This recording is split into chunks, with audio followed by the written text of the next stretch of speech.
시청자 여러분 안녕하십니까? JTBC 아침 뉴스입니다. 오늘 아침 신문부터 살펴보겠습니다. 먼저 전북일보입니다.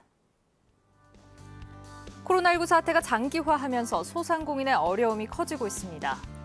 더구나 상반기에 받은 대출금이 거의 소진돼 소상공인 업계에서는 전라북도 차원의 특단의 대책을 주문하고 있습니다. 다음으로 전북도민일보입니다. 정부가 2차 재난지원금을 전액 국비로 지원해야 한다는 목소리가 힘을 얻고 있습니다. 1차 재난지원금을 지원할 때는 전라북도와 14개 시군이 각각 386억 원씩 부담했지만 이후 코로나와 집중호우, 태풍 등으로 추경을 편성하면서 도내 지자체에는 재정 여력이 없는 상태입니다. 때문에 2차 재난지원금을 지급할 때에는 전액 국비로 지원해야 한다는 주장입니다. 이번에는 전라일보입니다. 2학기 개강을 앞두고 도내 대학들이 코로나 재확산에 촉각을 곤두세우고 있습니다. 도내 대학들은 대부분 학기 초에는 코로나 확산을 막기 위해 비대면 강의를 진행할 계획입니다. 학생들은 비대면 강의에 지난 1학기 때와 같은 강의 질 저하 문제가 나타나지 않을까 우려하고 있습니다. 마지막으로 새전북신문입니다. 더불어민주당 전당대회 결과 전북의 정치력이 다시 변방으로 밀려났다는 분석이 나옵니다.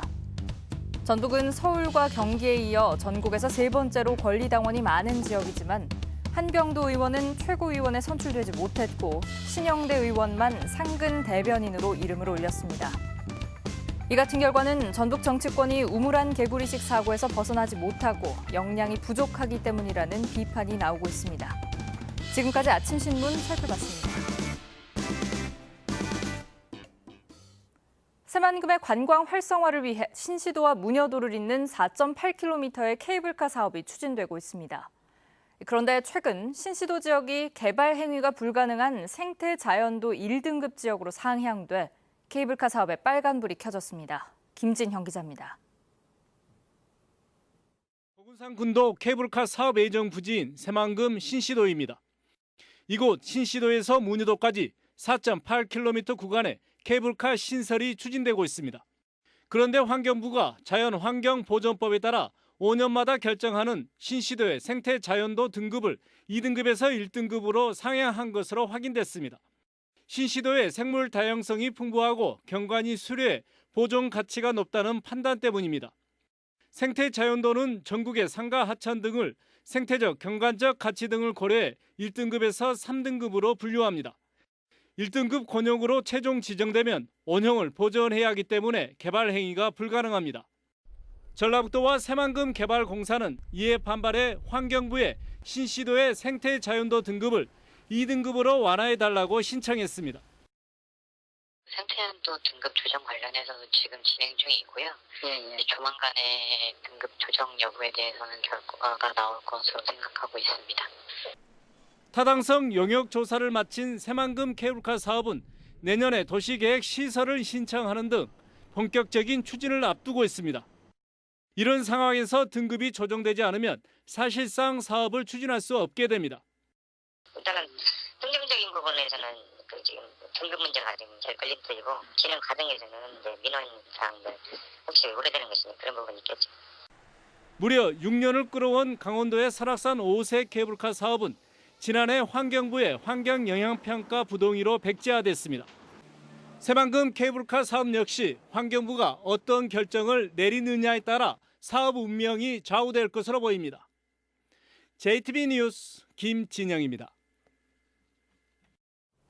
법원과 검찰청이 있는 신도시인 전주시 만성동의 주민들은 업무를 보거나 문화센터를 이용할 때 바로 옆 혁신동 주민센터를 놔두고 훨씬 먼 여의동 주민센터를 이용합니다.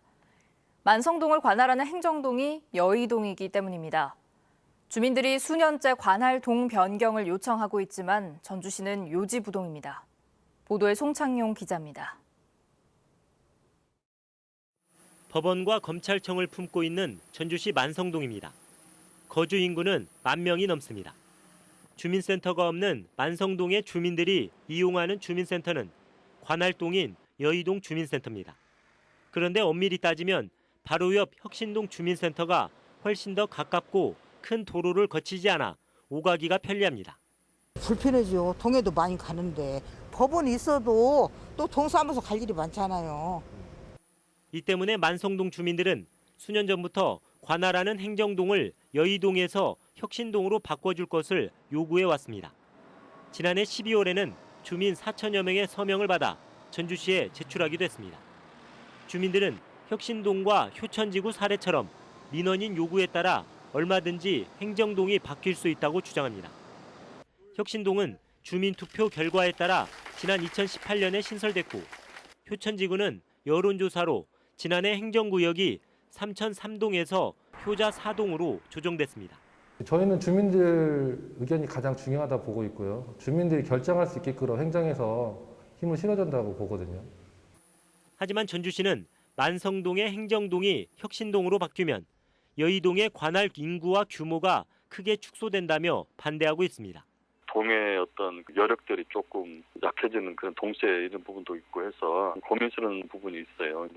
그러나 주민들은 이를 행정 편의주의적 발상이라며 반발하고 있어서 양측의 갈등이 계속될 것으로 보입니다. JTBC 뉴스 송창용입니다. 대학가 상권은 1, 20대 소비자들이 주 고객이다 보니 IMF 외환 위기 때도 가장 늦게 영향을 받았습니다.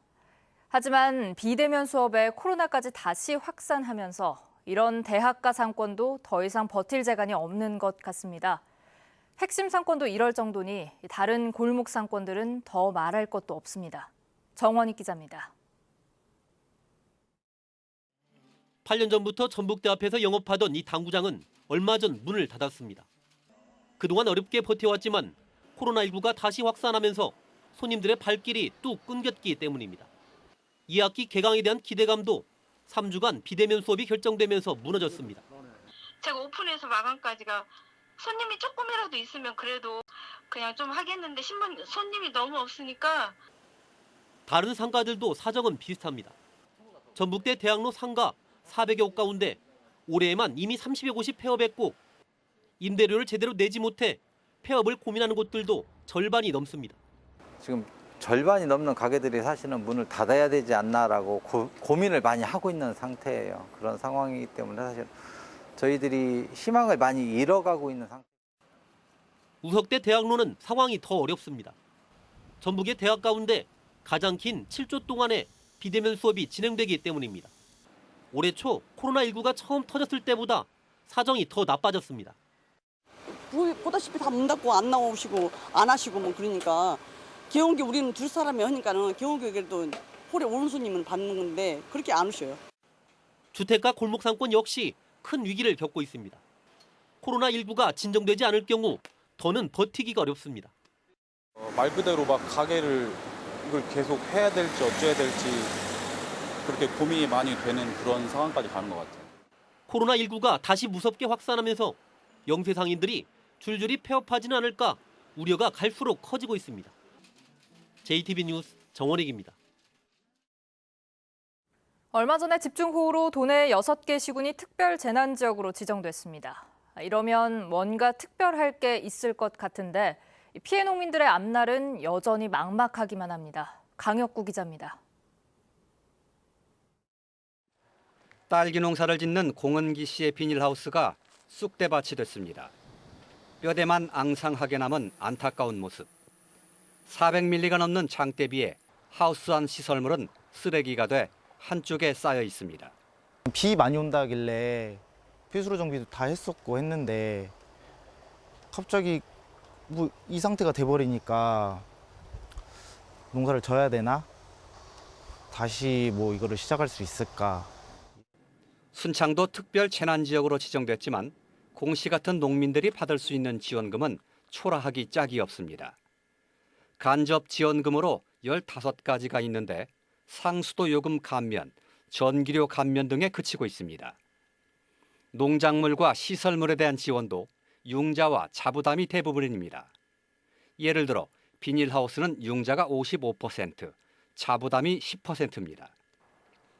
3억 원을 대출받아 4년 전 귀농한 공 씨가 딸기 농사를 다시 시작하려면 4억 원의 빚을 더 얻어야 하는 상황. 한마디로 빚더미에 올라서게 되는 겁니다. 이래놓고 왜 농업을 장려를 하지? 청년농부를 왜? 귀농을 왜 땡기지? 현실적인 보상 자체를 모르는 건가? 뭐 그 돈 가지고 뭘 하라는 거지? 자연재해가 잦아지면서 실질적인 피해 대책이 요구돼 왔지만 늘 흐지부지 됐습니다.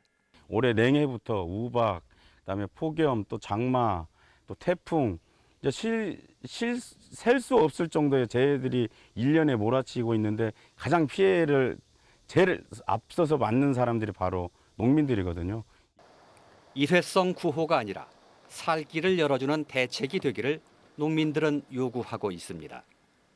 JTB 뉴스 강혁구입니다. 정읍 시의 공식 유튜브 채널이 인기몰이를 하면서 홍보 역할을 톡톡히 하고 있습니다. 남원에서는 농민들이 추석용 햅쌀벼 수확에 나섰습니다. 주혜인 기자입니다. 정읍시의 공식 유튜브 채널이 누적 조회수 23만 뷰를 넘으며 인기몰이를 하고 있습니다. 정읍시는 지난해부터 유튜브 채널 정읍시와 발랄한 정읍댁을 통해 지역의 관광 명소와 먹거리를 소개하고 있습니다. 정읍시는 유튜브를 통해 시민 소통의 장을 넓히고 다양하고 재미있는 콘텐츠를 제작해 정읍시 홍보에 적극 활용하고 있습니다. 남원 200면 초동마을을 시작으로 농민들이 추석용 햅쌀벼 수확에 나섰습니다. 이번 수확은 지난 4월 하순 모내기를 하고 130여일 만으로 수확한 쌀은 추석 전에 도정을 거쳐 서울 등 수도권에 출하될 예정입니다. 항상 물이 고여 있고 또 물 일부러 빼고 말리고 대고 하니까 저 쌀이 찰지고 고소한 맛이 나고 그럽니다. 코로나19의 확산을 막기 위해 임실군이 방역에 만전을 기하고 있습니다. 임실군은 사회적 거리두기 2단계에 따른 방역 조치는 물론 감염에 취약한 어린이들을 위해 어린이집의 방역을 의무화하고 스스로 방역에 나설 수 있도록 일반 음식점과 목욕탕에 방역수칙 점검 목록을 나눠주고 있습니다. 완주 의용소방대 연합회가 올해 받은 보조금 2,140만 원을 완주군에 반납했습니다. 의용소방대는 코로나19와 집중호우로 힘든 군민들에게 보탬이 되길 바란다고 밝혔습니다. JTB 뉴스 주혜인입니다.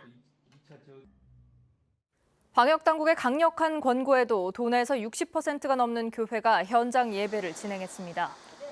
전라북도에 따르면 개신교회 4,126군데 가운데 61.2%인 2,520여 곳이 현장 예배를 강행했으며 490곳은 온라인 예배, 나머지 1,109곳은 예배를 중단했습니다. 방역당국은 교회에서 마스크를 제대로 쓰지 않거나 출입 명부를 제대로 작성하지 않은 14곳에 시정 조치를 내렸습니다. 전주시가 유흥주점과 노래방, PC방 등의 영업 정지 명령을 내리자 대부분 문을 닫고 방역에 협조하는 것으로 나타났습니다. 전주시가 지난 23일부터 대상 시설 1,360여 곳을 점검한 결과 99.6%가 협조했으며 영업을 하거나 방역 수칙을 위반한 곳은 5곳에 불과했습니다. 오늘도 무더운 날씨가 이어지겠습니다. 전북의 낮 최고 기온은 어제와 비슷한 30에서 33도가 예상됩니다. 오후에는 대기 불안정으로 소나기가 내리는 곳이 있겠습니다. 내일부터는 제9호 태풍 마이삭의 영향으로 흐린 가운데 비가 내리겠습니다. 태풍으로 인한 예상 강우량은 모레까지 50에서 150mm입니다. 또 모레까지 강한 바람이 불 것으로 예상돼 피해 없도록 대비가 필요합니다.